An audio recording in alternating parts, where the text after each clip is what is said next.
ଓମ୍ ଶାନ୍ତି। ଜୀବନର ପ୍ରକୃତ ସୁଖ ଅର୍ଥାତ୍ ଅତୀନ୍ଦ୍ରିୟ ସୁଖର ଅନୁଭୂତି କରିବା ପାଇଁ ମନୁଷ୍ୟ ଆଜି କ'ଣ କ'ଣ ନ କରୁଛନ୍ତି। ତୀର୍ଥ, ବ୍ରତ, ଗୁରୁ ଗୋସେଇଁ କେତେ କ'ଣ କରୁଛନ୍ତି, କିନ୍ତୁ ଏହାଦ୍ୱାରା ନା ସୁଖ ବା ଶାନ୍ତି ମିଳୁଛି, ନା ନିଜର ଆତ୍ମାର କିଛି ଉନ୍ନତି ହେଉଛି। ବରଂ ଆହୁରି ତଳକୁ ତଳକୁ ଖସି ଦୁଃଖ ଅଶାନ୍ତିର ଜୀବନ ବିତାଉଛନ୍ତି।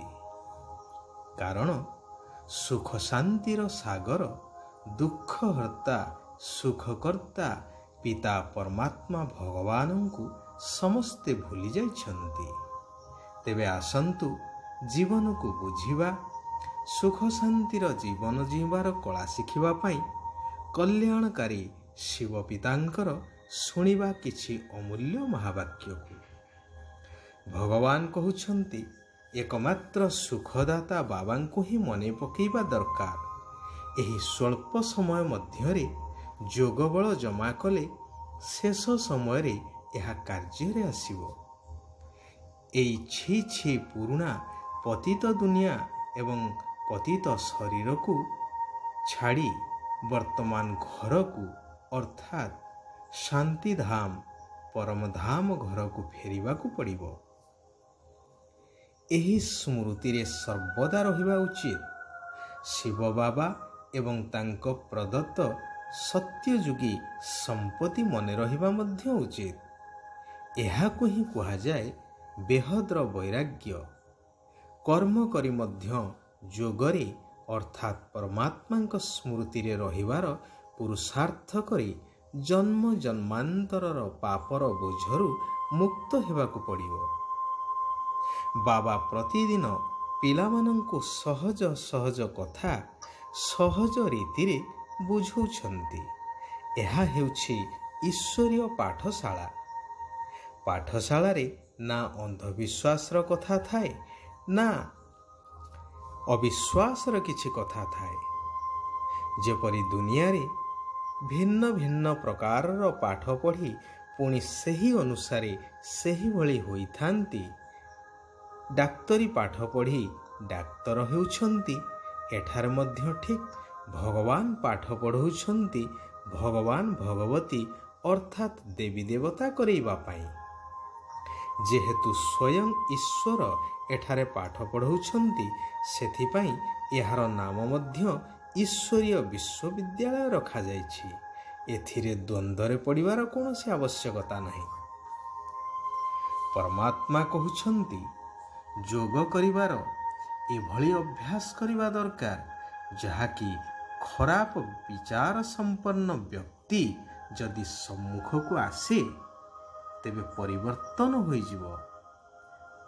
ମୋର ତ ଏକ ଶିବ ବାବା, ଆଉ ଦ୍ୱିତୀୟ କେହି ନାହାନ୍ତି। ଏହିଭଳି ପୁରୁଷାର୍ଥ କରିବାକୁ ହେବ। ନିରନ୍ତର ଯେପରି ଏକ ନିରାକାର ପରମାତ୍ମାଙ୍କର ସ୍ମୃତିରେ ରହିପାରିବା।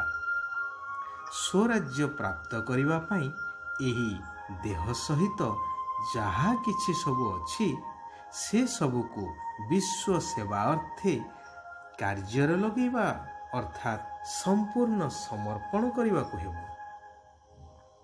ପରମାତ୍ମା ରଚନା କରିଥିବା ରାଜସ୍ୱ ଅଶ୍ୱମେଧ ଅବିନାଶୀ ରୁଦ୍ର ଗୀତା ଜ୍ଞାନ ଯଜ୍ଞରେ ସବୁକିଛି ସ୍ୱାହା କରିଦେବା। 21 ଜନ୍ମ ପାଇଁ ତାହାର ପ୍ରତିବଦଳରେ ଆମକୁ ଭଗବାନ ସମ୍ପୂର୍ଣ୍ଣ ସୁଖ ଶାନ୍ତିର ରାଜ୍ୟ ପ୍ରାପ୍ତ କରାଇବେ। ଭଗବାନ କହୁଛନ୍ତି, ଜ୍ଞାନ ସାଗର ବାବା ଏବଂ ତାଙ୍କ ଜ୍ଞାନ ଭିତରେ ବୁଡ଼ି ରହିବା ଜ୍ଞାନବାନ ଆତ୍ମାଙ୍କର ଲକ୍ଷଣ। ସେମାନେ ସର୍ବପ୍ରାପ୍ତି ସ୍ୱରୂପ ହୋଇଥିବା କାରଣରୁ ଇଚ୍ଛା ମାତ୍ରର ଅବିଦ୍ୟା ସ୍ଥିତି ସ୍ୱତଃ ଭାବରେ ରହିଥାଏ। ଯେଉଁମାନେ ସ୍ୱଭାବ ସଂସ୍କାରର ଅଧୀନ, ନାମ ମାନ ମର୍ଯ୍ୟାଦା ପାଇବାର ଇଚ୍ଛା ରଖିଥାନ୍ତି, କ'ଣ କାହିଁକିର ପ୍ରଶ୍ନ ଭିତରେ ସର୍ବଦା ବୁଡ଼ି ରହି ଚିତ୍କାର କରନ୍ତି। ଗୋଟିଏ ରୂପ ବାହାରେ ଆଉ ଗୋଟିଏ ରୂପ ଭିତରେ ଦେଖେଇଥାନ୍ତି ସେମାନଙ୍କୁ ଜ୍ଞାନୀ ଆତ୍ମା କୁହାଯାଇପାରିବ ନାହିଁ। ତେଣୁ ନିଜକୁ ସର୍ବଦା ଚେକ୍ କରିବା ଉଚିତ। ସହଜ ଯୋଗୀମାନେ ହିଁ ଅତୀନ୍ଦ୍ରିୟ ସୁଖ ବା ଆନନ୍ଦର ଅନୁଭୂତି କରିଥାନ୍ତି। ଆଚ୍ଛା, ଆଜି ପାଇଁ ଏତିକି। ପୁଣି ଆସନ୍ତାକାଲି ଠିକ୍ ଏହି ସମୟରେ ମୁଁ ଆପଣମାନଙ୍କ ସମ୍ମୁଖକୁ ଆସିବି। ସେଇ ପରମ ପୂଜ୍ୟ ପରମ ପ୍ରିୟ ସର୍ବ ଆତ୍ମାଙ୍କର ପିତା ପରମାତ୍ମାଙ୍କର ଆଉ କିଛି ଅମୂଲ୍ୟ ମହାବାକ୍ୟକୁ ନେଇ। ଓମ୍ ଶାନ୍ତି।